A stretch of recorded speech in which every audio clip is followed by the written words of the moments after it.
सभी प्रिय बच्चे मित्र सभी को मेरा नमस्कार। मनुष्य की परीक्षा उसके आत्मबल से ही की जाती है। आत्मबल को मापने का पैमाना होता है कठिन समय में भी खुद को व्यवस्थित बनाए रखना। प्रिय मित्रों, जिसकी आत्मा महान है, बलवान है, वह महान कार्यों को करता है और आत्मा भक्ति से, सदचरित से, सद्व्यवहार से बलवान होती है। जीवन की शक्ति का जब उपयोग उत्तम जीवन जीने और दूसरों के हितों के लिए करें, तब आत्म शक्ति का निरीक्षण जरूर करें। तब आप ज़्यादा बेहतर ढंग से अपना कार्य कर सकेंगे। आत्मा की शक्ति पहचानने के लिए चुनौती स्वीकार करना शुरू करो।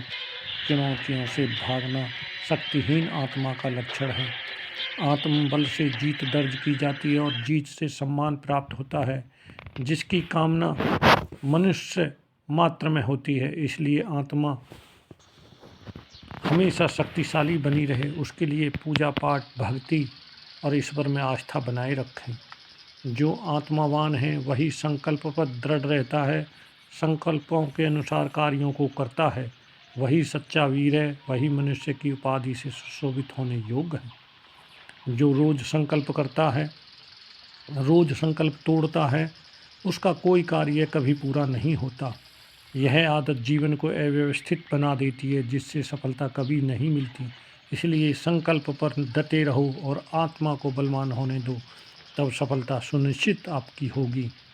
यदि आपका प्रश्न बहुत गहरा है, यानी आप अपने भीतर की शक्ति को जानने के लिए उतावले हैं, तो बार बार उस प्रश्न को कीजिए, निरंतर कीजिए, हर सांस में कीजिए, हर क्षण कीजिए। आपके हर सवाल का, हर प्रश्न का उत्तर आपके भीतर ही छुपा हुआ है। इसलिए अपनी आत्मिक शक्ति को जगाने की पूर्ण रूप से कोशिश कीजिए। इसके लिए बेहतरीन योग की विधियां उपलब्ध हैं। हमारे सनातन धर्म में, हिंदू धर्म में ऐसी योग पद्धतियां हैं जिनसे आप अपनी आत्मशक्ति को जगा सकते हैं, अपने को महान बना सकते हैं।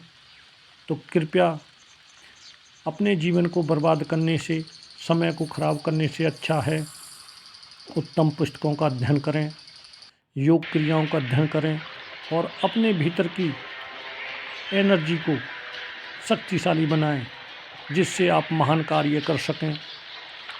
आपकी महान शक्ति से पूरे समाज का कल्याण हो सकता है।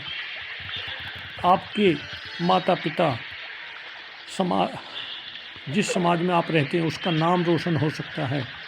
तो आइए योग शुरू कीजिए, आध्यात्मिक जीवन जीना शुरू कीजिए, अपने समय को बर्बाद करना छोड़िए और उत्तम जीवन जीने की तरफ अग्रसर हो जाइए। जीवन अनमोल है, इसे यूं गंवाना ठीक नहीं। अगर आप इस जीवन को यूं ही गंवाते चले जाएंगे तो आपको इसका बहुत ही खामियाजा भुगतना पड़ेगा। क्यों कि ये जीवन बार बार आपको कभी नहीं मिल सकता। ये क्षणिक है, कुछ समय का खेल है। जैसे जैसे जीवन बीत जाएगा आपको पता भी नहीं लगेगा। भोर हुई सूरज उगाया, उम्र गुजरती जाती है, क्यों अब तक